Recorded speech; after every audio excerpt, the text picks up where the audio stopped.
Colombianos, es increíble cómo los medios tradicionales han intentado toda esta semana atacar a los influencers y las personas que quieren informar con la verdad al país, ya que los medios tradicionales se han dedicado es a mentir, a llevar falacias, a que sean presuntamente verdad y a engañar a todos los colombianos. Pues los influencers por eso se crearon, señores, para que dejen de estar desinformando. Y les duele que el gobierno de Gustavo Petro pues los haya contratado para trabajar de la mano, desmintiendo todas las pues falacias que sacan estos medios tradicionales como la FM, como Blue Radio, como Revista Semana. Pues resulta que el periodista Santiago Ángel de la FM escribe una columna donde dice los influencers que quieren ser periodistas, atacando de nuevo a estos periodistas y pidiendo que no lo traten con odio. Ah, increíble, este señor tira la piedra y esconde la mano. La columna dice, evidentemente esta columna tendrá una respuesta basada en los ataques personales, la discrepancia no respetuosa y el odio, características que nadie entiende porque los influencers quieren reproducir como un estándar de calidad de su contenido. Hágame el favor, señores.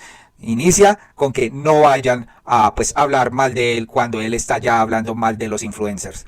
Los medios de comunicación masivos en Colombia han sido durante una historia turbulenta como la muestra de una garantía para la democracia y la defensa de las instituciones. ¿Realmente defienden las instituciones estos periodistas o defienden a sus patrocinadores?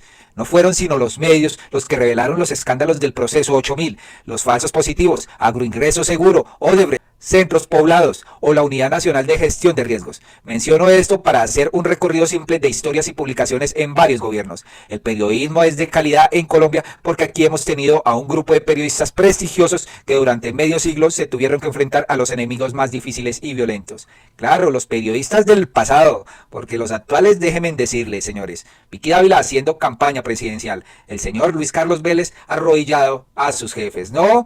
Definitivamente, el narcotráfico, los gobiernos corruptos, los grupos armados, el crimen organizado, los sicarios y los políticos que pretenden la censura. Hechos como el del magnicidio de Guillermo Cano, entonces director del Espectador, con una bomba de Pablo Escobar que hizo temblar a media Bogotá, son el espejo de una memoria que ha significado la construcción del buen periodismo y del periodismo independiente a pesar de los asesinos y los criminales. Sobre los dueños de los medios pueden haber buenos debates, pero la verdad es que fueron los periodistas los que se ganaron la independencia, incluso de los dueños de sus medios, entendiendo con años que este era un país tan difícil pues de cubrir y que las decisiones editoriales eran sagradas y solemnes, ¿no? Como las editoriales de Vicky, ¿no? Aclaramos. La regla en nuestro país es que los dueños de los medios no le dicen a los periodistas qué deberían decir o qué deberían limitarse. ¿Puede haber medios alternativos de calidad? Por supuesto, siempre y cuando cumplan con el método periodístico, logren un equilibrio entre sus contenidos y las cuentas y hagan una apuesta diferencial a lo que ya tiene el mercado dispuesto para las audiencias. Eso lo hacen varios, pero un buen ejemplo quizás es el mejor, es La Silla Vacía. El error de muchos de los influencers de hoy es que creen que cuentan con la verdad. No es así. Los influencers no hacen periodismo, que es un intento complejo por acercarse de forma más aproximada posiblemente a la verdad. Así lo escribió Caparrós en una buena definición sobre lo que es este oficio y que debería proponerse. Los influencers hacen opinión y la opinión es solo una pequeñísima parte del periodismo.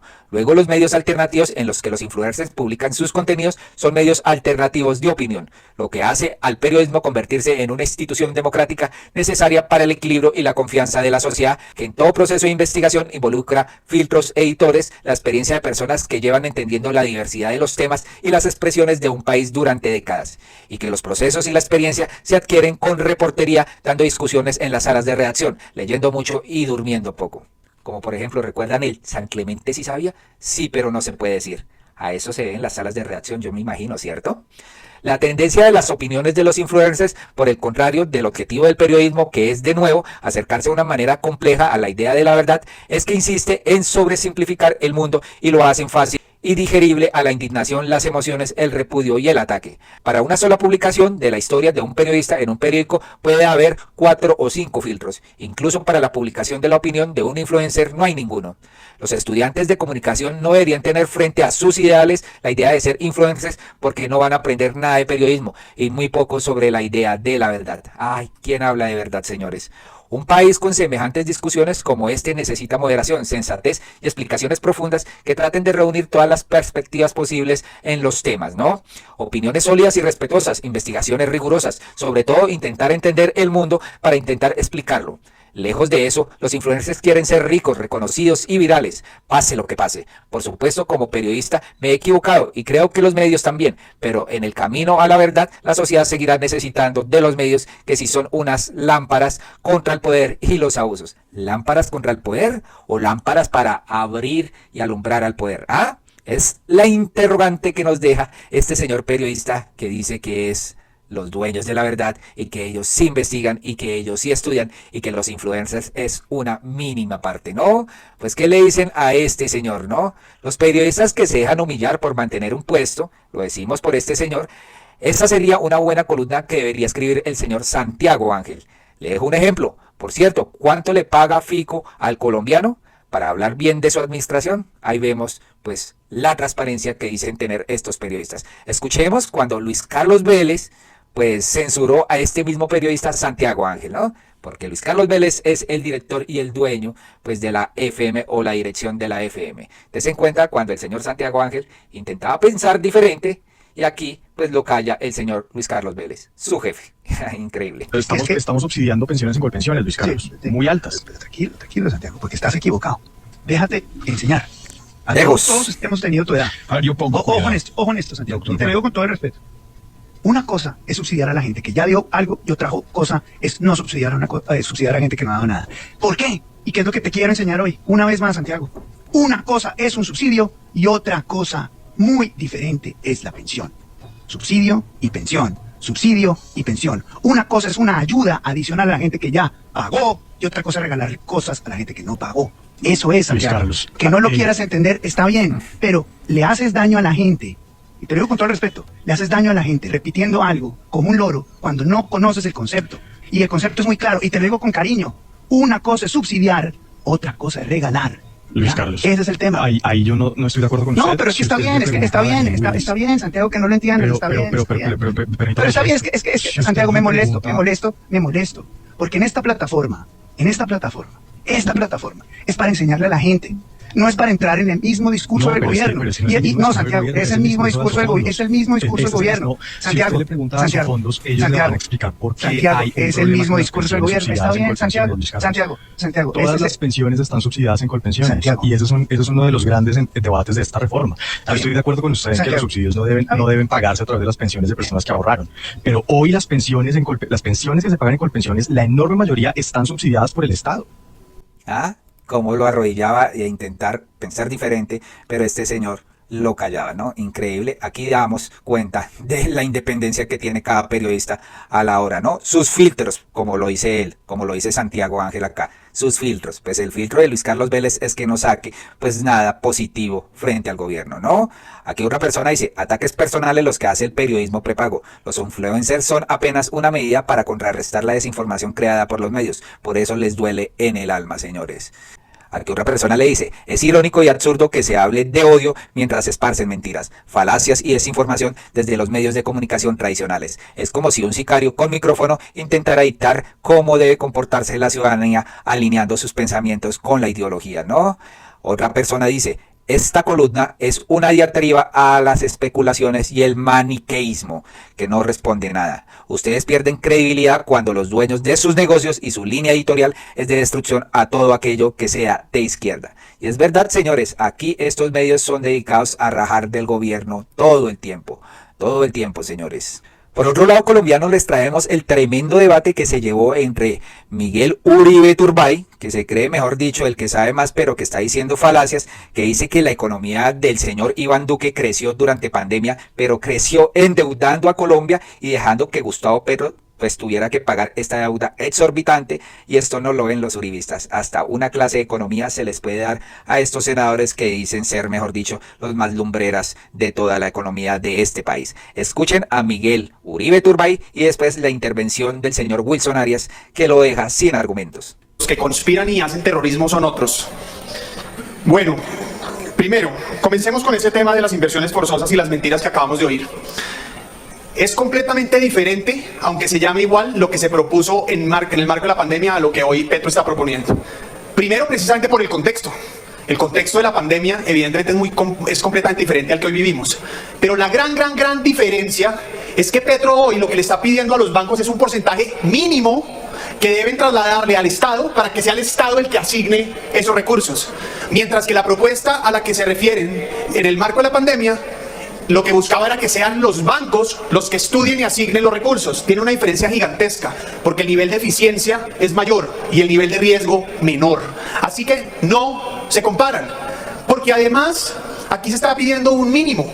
Y lo que se propuso en aquel momento estaba circunscrito a una necesidad de apoyar precisamente el campo. El campo que quienes promovieron los paros violentos, entre aquellos que hoy se rasgan las vestiduras diciendo mentiras, fueron los que más afectaron la producción agrícola, porque impidieron el ingreso de los insumos y el transporte de los productos. Así que es completamente diferente. Y la gran torpeza que dice el presidente es que el ahorro público, que no es público, es ahorro del público, privado de las personas, debe ser utilizado para reactivación. Y me pregunto yo, ¿por qué no utiliza el presupuesto general para reactivarlo?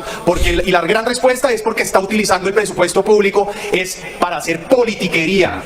Quiero entonces decir que el presupuesto general de la nación está aumentando cada vez más el presupuesto y menos la inversión. La inversión es lo que debería estar destinado a estimular la economía y los sectores y a promover oportunidades y política social, pero en cambio eso aumenta la burocracia. En solo 3 años Petro ha aumentado, o con diferencia al 2022, en 2 años ha aumentado en 70 billones de pesos, el costo de la burocracia, nómina y funcionamiento del Estado, pero la inversión la mantiene igual. Y frente al año pasado la reduce un 17%. Esa es la incoherencia. Pero además golpea la economía, desestimula los sectores, le quita plata al deporte, como ya lo sabemos, 69%, 29% a la vivienda, 3% a la infraestructura, más de 20% a la educación, más de 40% al campo. Eso sí, pero le sube plata a la igualdad para hacer politiquería, el peor y el más deficiente de los sectores del gobierno. Aquí no habla el señor de la deuda que dejó Iván Duque en pandemia, que se está pagando y que por eso se está aplicando estos recortes en los presupuestos de diferentes áreas del gobierno, ¿no? Increíble cómo este señor le miente a Colombia y no explica por qué su gobierno dejó endeudado al gobierno de Petro y que hoy está arreglando este problema fiscal que dejó el paupérrimo de Iván Duque. Increíble. Ahora, Petro lo que está llevando es al país a la quiebra. Gasta más de lo que tiene, gasta más de lo que le ingresa. Se endeuda insosteniblemente, sin capacidad de pago, y no estimula o genera nuevos ingresos. La única consecuencia de esa fórmula es la quiebra. Y eso se suma a los datos que hoy estamos viendo. El DANE acaba de sacar los datos económicos sectoriales de comercio e industria, que dice la CEPAL, están en recesión. Y el DANE coincide. Por ejemplo, el comercio ha caído desde lo corrido del año 2.2%. Y la industria prácticamente igual. Pero además son sectores que producen 1 de cada 3 pesos que produce la economía, es decir, representan el 30% del Producto Interno Bruto y 40% del empleo de la mano de obra nacional. ¿Y por qué se explica esto? Por la falta de confianza. Cuando no hay confianza no hay inversión, y no hay confianza por un lado por la inseguridad que está viviendo el país y por el otro porque tenemos un gobierno caprichoso, terco, estatista, un gobierno que cambia las reglas de juego, que no da certeza y lo registran los mercados internacionales. Por ejemplo, ¿cómo es posible? Qué mentiroso este señor. Termine, senador. Por ejemplo, ¿cómo es posible que el gobierno anuncie una serie de medidas que generan incertidumbre y esperan que haya reactivación? No, cuando se cambian las reglas de juego, la plata se va.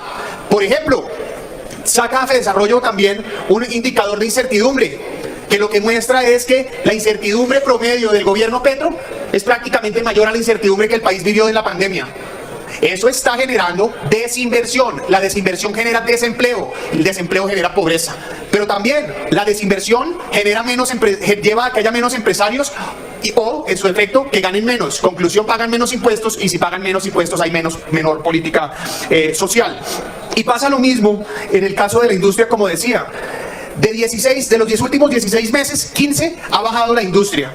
Pero además si le suman vivienda, llevamos 24 meses consecutivos bajando consecutivamente el número de ventas e iniciaciones de proyectos.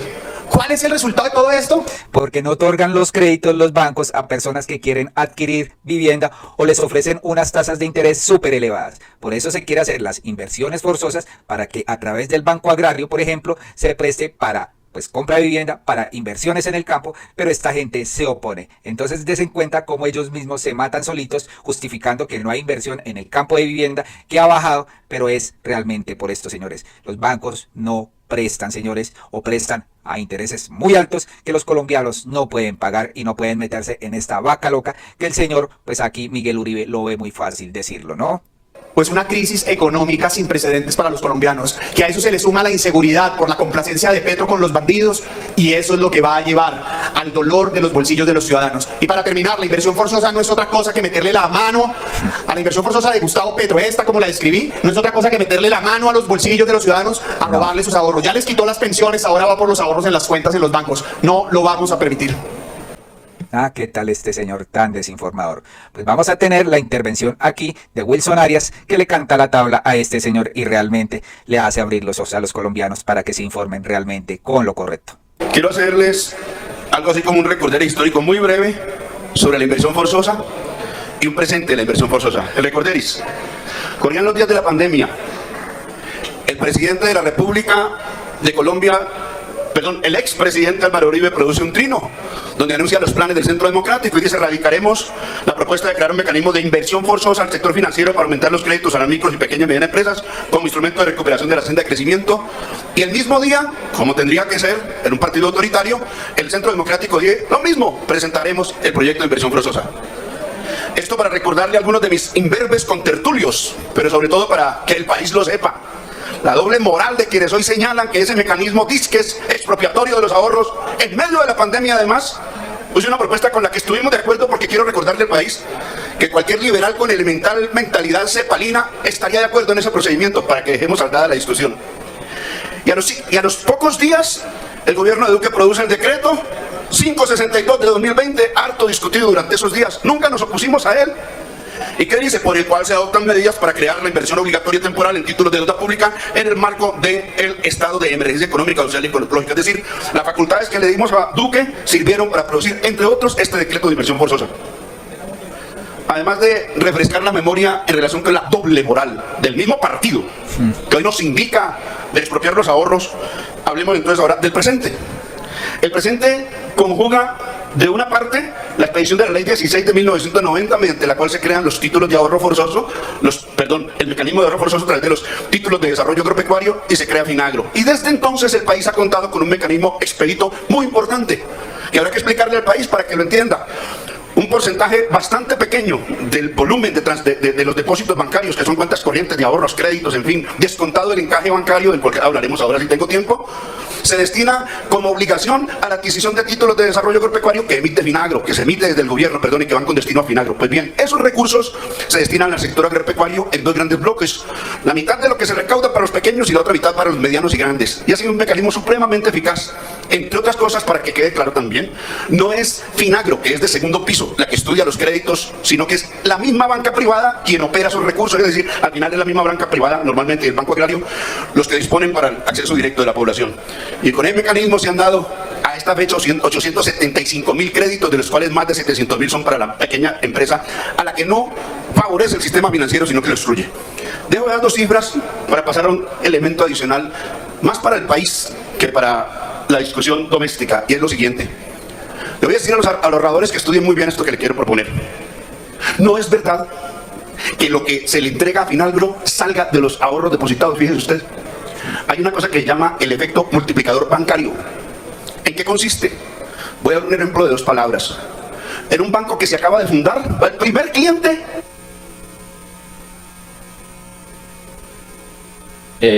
Termine, honorable senador. Gracias, apreciado presidente. El primer cliente del primer banco que se abre deposita 1.000 pesos en ese banco. Hay una guarda del depósito del 1%.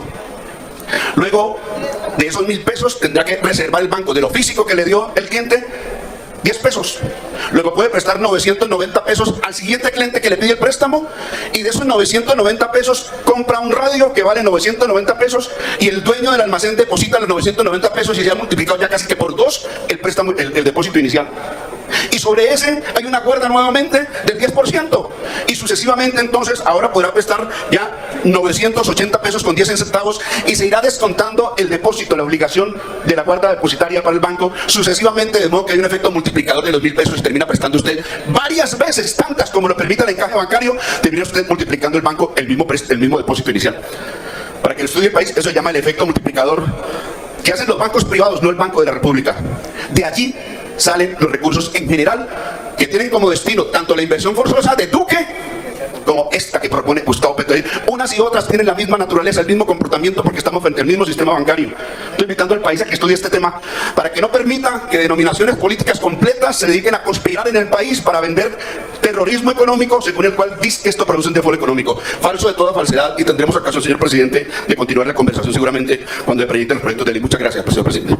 Bueno, tremenda intervención aquí de Wilson Arias, deja ver pues la ignorancia aquí de Miguel Uribe sobre el tema de las inversiones forzosas que quiere sembrar con el terrorismo económico, diciendo que son los pues ahorros de todas las personas. Increíble hasta dónde llega la desinformación del Centro Democrático. No quieren que avance el país. Se quejan de que ha caído la vivienda, se quejan de que ha caído la inversión, pero cuando se genera una propuesta para inversiones forzosas y poderle prestar a la gente a bajas tasas de interés, pues el Centro Democrático dice que le van a expropiar los ahorros a los colombianos. Ahí está la ignorancia y la desinformación, tremenda cantada de tabla aquí de Wilson Arias sobre economía que el señor Miguel Uribe no creo que sepa. Colombianos, hasta acá este video, por favor compartan, suscríbanse y nos vemos en un próximo video. Hasta pronto.